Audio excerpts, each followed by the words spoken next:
Alhamdulillahi wa kafa nusalli wa nusallimu ala habibina al-Mustafa Muhammadin sallallahu alaihi wasallam wa ala alihi wa ashabihi ahli sidqi wal wafa.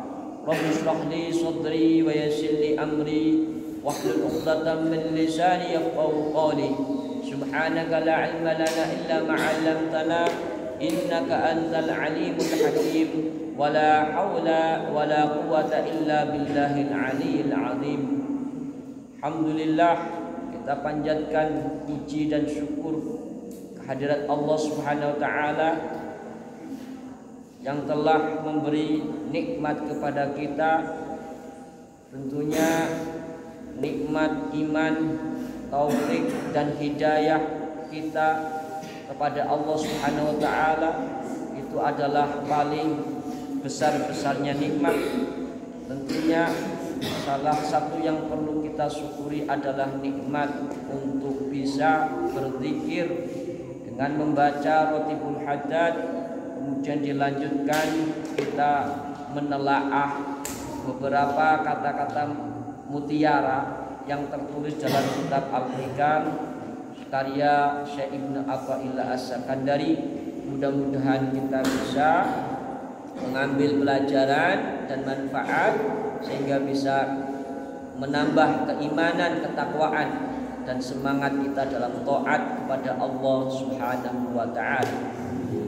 Dalam kesempatan malam ini saya akan membacakan maqalahnya Syekh Ibnu Athaillah yang berbunyi wa anna man ayqana annallaha yatlubu saddaqa talaba ilaihi wa man alima annal umura biyadillahi in jama'a bitawakkuli alaihi wa anna man lan setuhune sapane wong iku aikona nekadake sapa man anallaha setuhune Gusti Allah iku nyuwun sapa Allah ing man saddaqa iku saddaqa benerake sapa man atolaba ing penyuwunan ilahi maring Allah wa man lan sapane wong alima ngawuri sapa man annal umura setuhune pira-pira perkara iku biadillah kelawan kekuasaane Allah iku injama'a dadi kumpul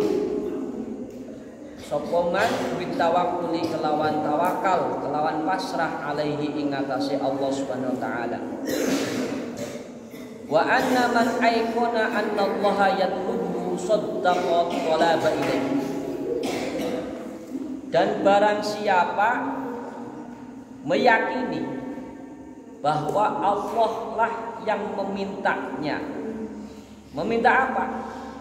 Meminta untuk melaksanakan khidmah kepada Allah, untuk madhab kepada Allah dengan seluruh tugasnya sebagai seorang hamba, maka shaddaqat talaba ilaih, maka orang itu akan membenarkan permintaan Allah Subhanahu wa taala dengan sungguh-sungguh dan madhab kepada apa yang diperintahkan Allah Subhanahu wa taala.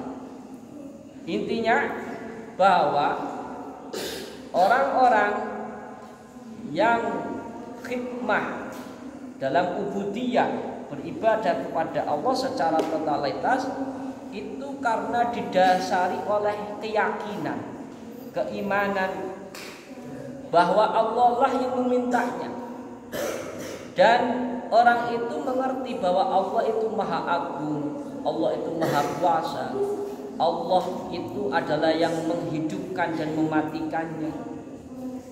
Maka orang itu akan nurut apa yang diminta oleh Allah, karena Allah itu adalah Tuhannya yang memilikinya. Kamu saja kalau seandainya mengetahui yang menyuruh pekerjaanmu adalah seorang penguasa atau raja ataupun presiden, maka kamu dengan penuh hormat melaksanakan apa yang diperintahkan, karena kamu mengetahui bahwa raja itulah yang berkuasa, bahwa presiden itulah yang mengatur dan mensejahterakan rakyatnya. Maka seseorang kalau diperintah oleh orang yang ia yakini bahwa dia adalah pemberi segala sesuatu, maka pasti orang itu akan nurut. Begitu juga kalau seandainya kita meyakini dengan keimanan, ketakwaan kita bahwa Allah lah yang berkuasa pada alam semesta ini, kamu harus yakin, maka kamu akan melaksanakan dengan sungguh-sungguh dan totalitas. Tentunya itu dipengaruhi oleh derajat keimanan dan ketakwaan kita kepada Allah. Seberapa yakinkah kita kepada Allah? Kalau keyakinan orang-orang yang ahli makrifat, mereka para nabi, para wali, maka secara totalitas dia menjalankan perintah Allah. Totalitas. Tidak setengah-setengah, tidak setengah-setengah. Nabi Muhammad SAW, maka karena beliau yakin artinya dengan hakul yakin bahwa Allah itu yang memerintahkan, maka Nabi ikhlas sholat malam hari sampai dalam suatu riwayat kakinya itu melepuh atau bengkak.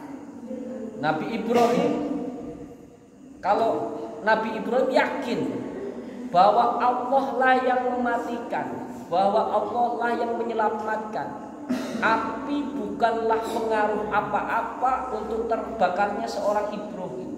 Maka ketika dilemparkan ke gundukan api yang besar oleh Raja Namrud, ya biasa saja. Biasa saja, karena apa? Meyakini bahwa Allah akan menyelamatkannya. Dan sebelumnya dia telah melakukan kewajiban-kewajiban sebagai seorang hamba. Pasti Tuhan saya akan menyelamatkan. Maka akhirnya dalam suatu ayat, waquni bardan wa salaman ala Ibrahim, dan jadilah dingin dan keselamatan atas Ibrahim. Nabi Yunus dengan penuh keyakinannya, dengan penuh ketakwaannya, walaupun dia bertahun-tahun di dalam perut ikan, ya bisa zikir, bisa hidup dengan penuh keyakinannya. Dengan penuh keyakinannya, Nabi Yunus bisa hidup di dalam ikan dengan penuh keyakinannya. Dan nabi-nabi yang lain juga, Nabi Musa, kemudian Nabi Ismail, yang mana diuji oleh Allah Subhanahu wa taala, diperintahkan untuk disembelih.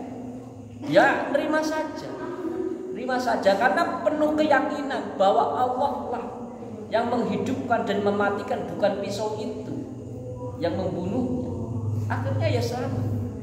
Tapi kalau kamu jangan coba-coba, karena keyakinanmu tidak seperti Nabi Ismail, ketakwaanmu tidak seperti Nabi Ismail, jangan coba-coba, tetap luka. Seperti itu. Kalau seandainya dulu Nabi Ismail terkena misalkan pisaunya itu luka, keluar darah, mungkin kamu sekarang jadi kurban Idul Adha. Berlanjut, bagi yang sudah poel, sudah buntunya copot, nah itu sudah lebih afdol untuk dijadikan kurban Idul Adha. Apalagi yang gemuk, mana Ramdan. Ya enggak ya, dan bercanda.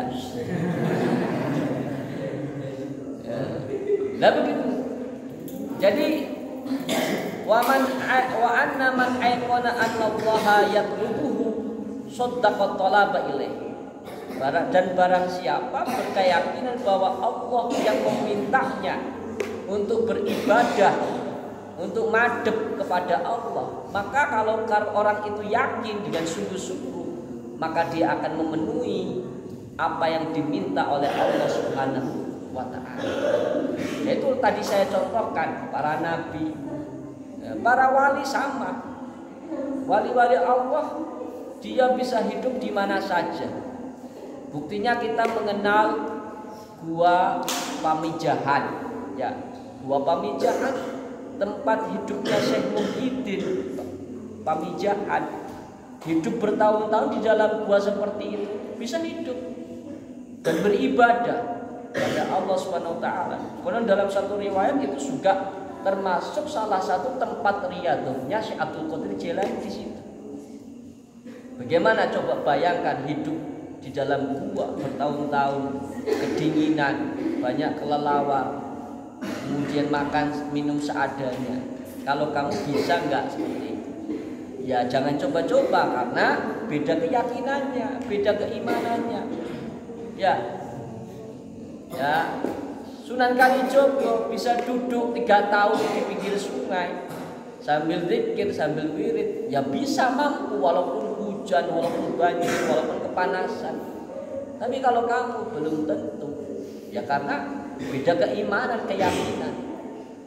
Ya, maka misalkan contoh Imam Abu Hanifah, Imam Syafi'i itu tidak pernah tidur malam.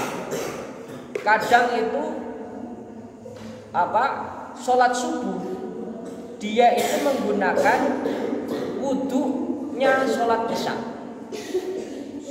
Ya, di beliau itu sholat subuh menggunakan wudunya sholat isya. Artinya bahwa dia itu tidak pernah tidur. Kalau kamu mungkin sholat subuh menggunakan sholat isya karena sholat isyanya jam 4. Kalau kamu sholatnya jam 4 subuh. Kalau Imam Syafi'i, Abu Hanifah itu ya sholat isyanya tepat waktu, tetap jam 7 malam, jam setengah 8. Itu artinya bahwa beliau-beliau itu tidak batal wudu sampai subuh. Artinya bahwa di situ tidak tidur. Yaitu kuat karena yakin bahwa Allah yang memintanya. Bahwa Allah yang memintanya. Ya, kelemahan kita saat ini itu kurang keyakinan bahwa Allah lah yang memintanya. Dan Allah lah yang menghidupkan kita. Allah lah yang memberi rezeki kita. Allah lah yang mensejahterakan kita. Itu kurang keyakinan. Ya, mereka para wali, para nabi hidup dalam keadaan apapun bisa kuat. Kalian kena hujan saja sudah batuk-batuk. Mereka tidak. Ya, kalian itu kalah keyakinannya sama orang gila. Orang gila itu dengan begitu kotornya, dengan begitu kepanasannya, dengan begitu hujannya, tapi ya tidak pernah sakit. Tidak pernah sakit. Lihat orang gila sisi jalan kan, ya. Tapi kalian kena hujan sedikit saja sudah meriang. Ya karena itu kurang yakin. Ya. Apalagi yakin, nggak pernah yakin. Ya. Jadi seperti itu. Ini bahwa kita harus meyakini bahwa Allah itu meminta kita untuk ibadah, menyembah Allah, khidmat kepadanya, madhep secara totalitas.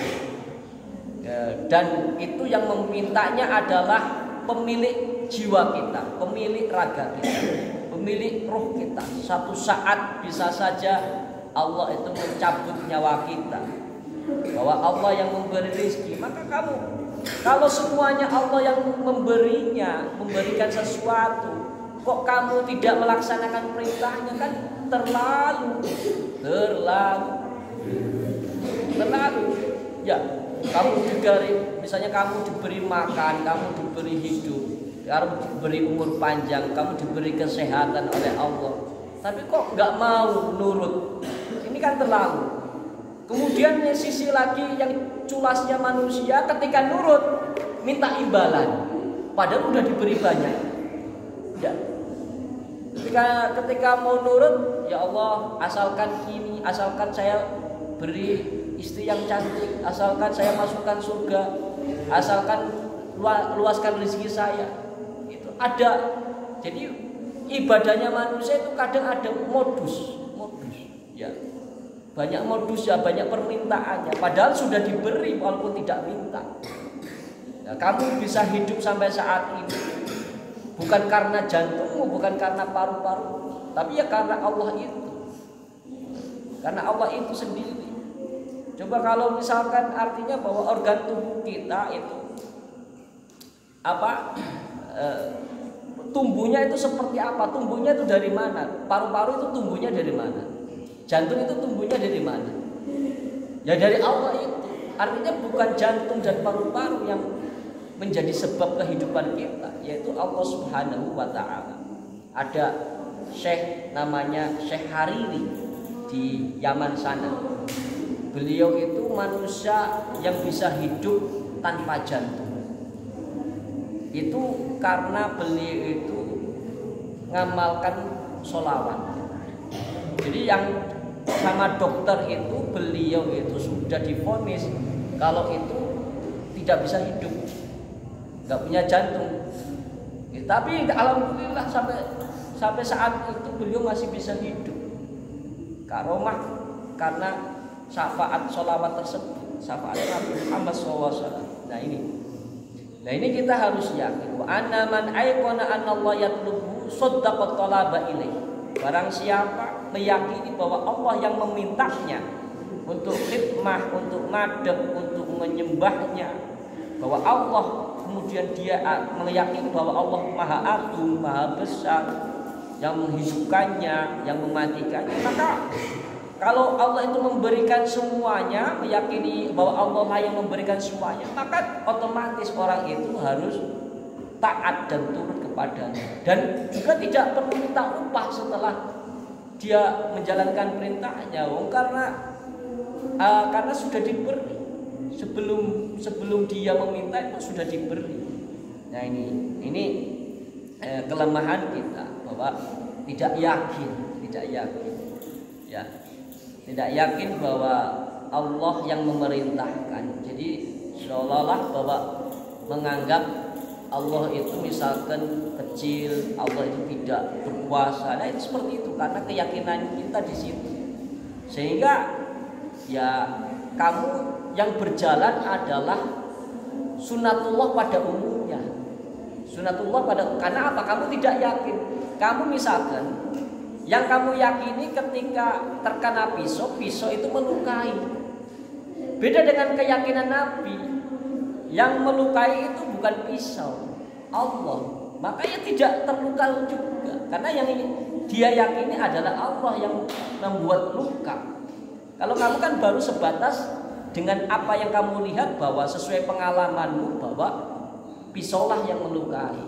Ya, akhirnya terluka juga. Beda dengan orang yang yakin bahwa Allah lah yang mematikan, yang menghidupkan, maka ya tetap selamat.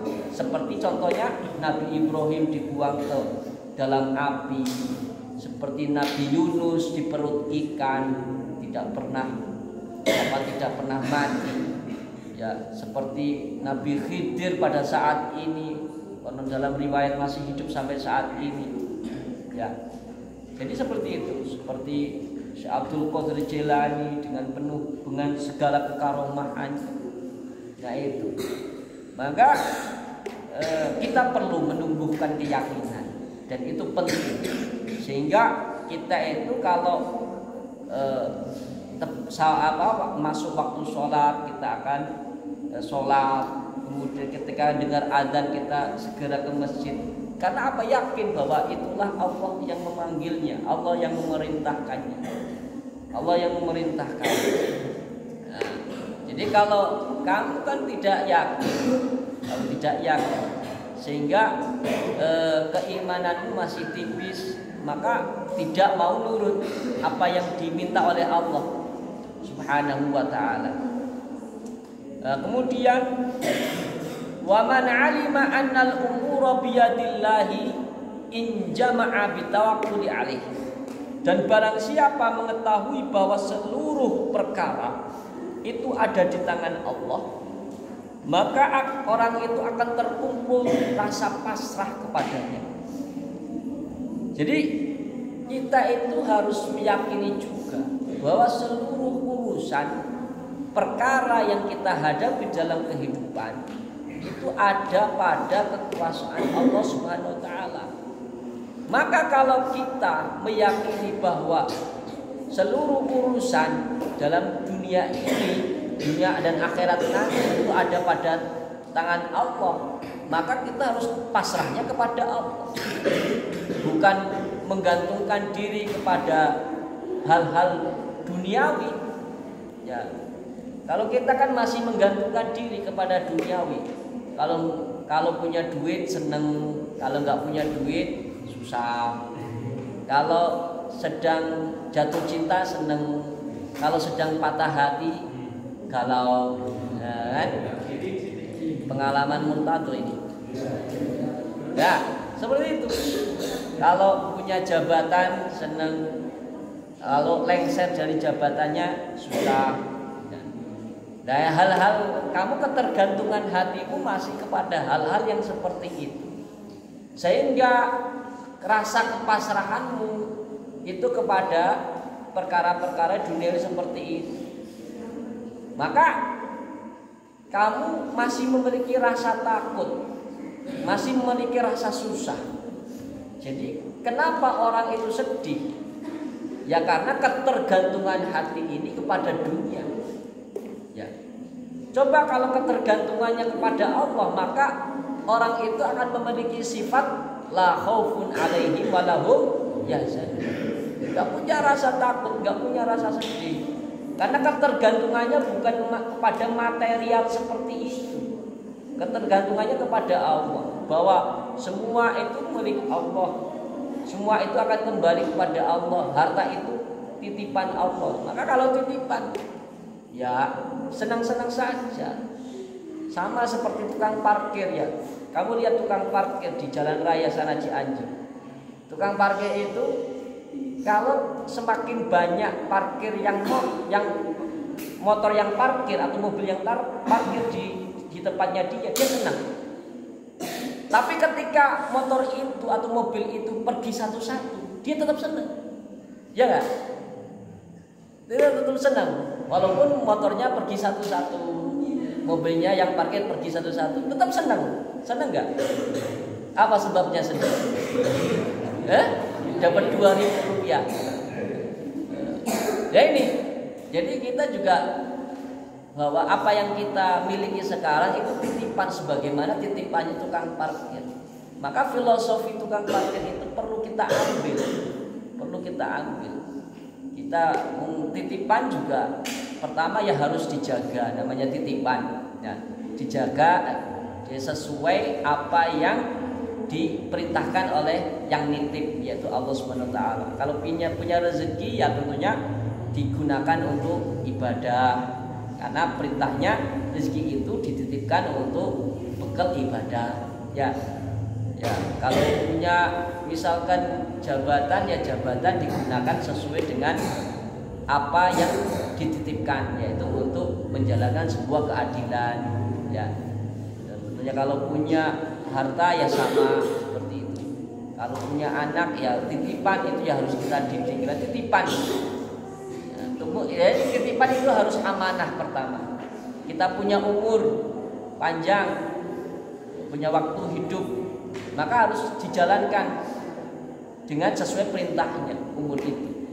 Karena titipan, yang nitip, bahwa kalau nitip umur digunakan untuk ibadah, kata yang nitip, maka kita lakukan untuk ibadah, untuk belajar, untuk ngaji, itu. Nah, jadi titipan itu pertama harus amanah. Kedua harus apa? Harus jangan sombong. Dong titipan kok sombong kamu. Misalkan kamu Murtado dititipin mobil Alphard. Kemudian sombong dan pamer. Ini loh Alphard, foto selfie. Padahal mobil titipan. Mobil titipan kok sombong, ya. Mobil titipan kok sombong, ya. Apa yang sombong? Ya. Apalagi pamer-pamer. Ya, dititipi kok. Ya tadi apalagi kalau mobilnya rusak, tentunya ya yang menitipkan ya marah. Sama dengan kalau kita dititipkan nikmat oleh Allah, kok nikmat itu dirusak oleh dirimu, ya pasti marah. Allah itu akan murka. Nah, itu. Jadi seperti itu, bahwa wa man alima anna al-umura bi yadillah in jama'a bi tawakkul alaih. Barang siapa mengetahui bahwa urusan-urusan itu ada pada tangan Allah, ada pada kekuasaan Allah. Maka dia akan terkumpul rasa tawakal itu pasrah kepada Allah. Kita merasa kesulitan dalam belajar, ngaji, nggak paham-paham, nggak hafal-hafal, pasrahkan kepada Allah. Artinya tawakal adalah kamu lakukan dengan kerja keras, kemudian kamu panjatkan doanya, tawakal pada Allah bahwa saya sudah ikhtiar ya Allah, sudah menghafal, sudah belajar, sudah paham, sudah berusaha untuk paham. Sekarang saya pasrahkan apa yang saya ikhtiarkan kepada Engkau ya Allah. Nah itu. Jadi kalau urusan kepintaran itu urusan Allah, ya maka tawakal juga. Kekayaan juga itu urusannya Allah. Kamu kerja keras silakan, kemudian tawakal. Yang namanya tawakal bukan berarti malas-malasan nggak mau berusaha, kemudian hanya berdoa, tidak. Yang namanya tawakal, kata Nabi juga ketika sahabat ingin memarkirkan ontanya di depan, itu kata sahabat, ya Rasulullah, saya meletakkan onta di depan, kemudian saya bertawakal. Jangan seperti itu caranya. Ikat dulu ontanya, baru kamu tawakal. Ya, ikat dulu artinya apa? Ikhtiar dulu, baru pasrah kepada Allah. Nah, itu makna tawakal itu seperti itu. Jadi banyak kamu kok kalah dengan hewan. Ya, hewan itu rasa tawakalnya tinggi, padahal nggak punya akal. Cacing itu di dalam tanah, kok bisa hidup? Ya, kok bisa hidup? Bisa dapat makan. Sama cicak itu makanannya adalah hewan yang punya sayap, yaitu nyamuk. Karena cicak itu rasa tawakalnya tinggi, ya tetap hidup. Buktinya kan cicak itu kalau ada tiba-tiba mendekati tiba-tiba nyamuk mendekat, tiba-tiba laron mendekat, akhirnya lidahnya melet, ya, menjulurkan lidahnya, akhirnya dapat rezeki. Jadi cicak yang nggak punya sayap, tetapi makanannya itu punya sayap, bisa terbang. Ya, makanannya itu punya sayap, kok bisa rezeki itu datang sendiri? Karena apa? Yakin bahwa jadi setiap makhluk itu ada rezekinya. Wa ma min dabbatin fil ardi illa 'ala Allahi rizquha wa ya'lamu mustaqarraha wa mustawda'aha. Jadi setiap makhluk itu punya ada rezekinya. Nah, cuma kita memang rasa tawakal, rasa keyakinan itu yang kurang. Sehingga apa? Sehingga ya berdampak tidak baik dalam kehidupanmu ke depan. Maka santri itu harus punya rasa keyakinan bahwa Allah yang meminta kamu, kemudian kamu jalankan ibadahmu dengan sungguh-sungguh. Setelah itu kamu harus meyakini dan mengetahui bahwa seluruh perkara itu ada di kekuasaan Allah. Maka kamu harus tawakal kepadanya. Nah, kalau sudah seperti itu selesai semua. Sama seperti keyakinan para nabi, para wali, mereka tidak punya rasa takut dan khawatir. Kita kan masih ada rasa takut, rasa khawatir. Karena apa? Keyakinan kita lemah. Kedua, kita itu hati kita terlalu menggantungkan diri kepada hal-hal yang fana, hal-hal yang ada sifat duniawinya. Maka saat itulah kita punya rasa sedih, rasa khawatir, rasa galau, karena ketergantungan kita itu kepada makhluk, bukan kepada sang Kholiknya. Nah, dan kita tidak meyakini kurang meyakini bahwa Allah yang menyelesaikan seluruh itu. Kalau semua urusan kita itu diselesaikan mengandalkan otak dan tenaga kita bakal stres. Yakinlah seperti itu. Kenapa misalkan banyak orang-orang non-muslim di sana di Jepang itu ada istilah tradisi bunuh diri kalau tidak bisa menyelesaikan urusannya. Ada istilah harakiri, ya, dengan menusukkan samurai ke perutnya ketika dia terlilit utang atau diputuskan pacarnya atau segala macam. Nah itu seperti itu. Karena apa? Karena mengandalkan otak dan pikirannya ketika menyelesaikan masalah, tapi pikirannya tidak mampu, tidak kuat, tenaganya akan lemah, akhirnya putus asa. Kalau muslim ketika mengalami kesulitan, maka tawakal kepada Allah perlu kita tanamkan sekuat-kuatnya. Nah itu, pasrahkan semuanya kepada Allah Subhanahu wa taala. Insyaallah kamu kalau menggantungkan hatimu kepada Allah, maka kamu akan memiliki sifat la khaufun 'alaihim wa lahum yahzanun. Tidak punya rasa takut, tidak punya rasa khawatir, tidak punya rasa galau. Maka sifatnya selalu senyum, berseri-seri. Sifatnya orang-orang soleh kan selalu senyum, berseri-seri, enak dipandang. Ini seperti itu. Walaupun misalkan Irfan nggak mandi seminggu, ya karena orang soleh, dilihat dia ngademin, tidak nyebelin. Seperti itu. Itu saja mungkin yang bisa saya sampaikan. Mohon maaf atas segala kekurangan. Wallahu muwaffiq ila aqwamit thoriq. Wassalamualaikum warahmatullahi wabarakatuh. Rabbil fa'na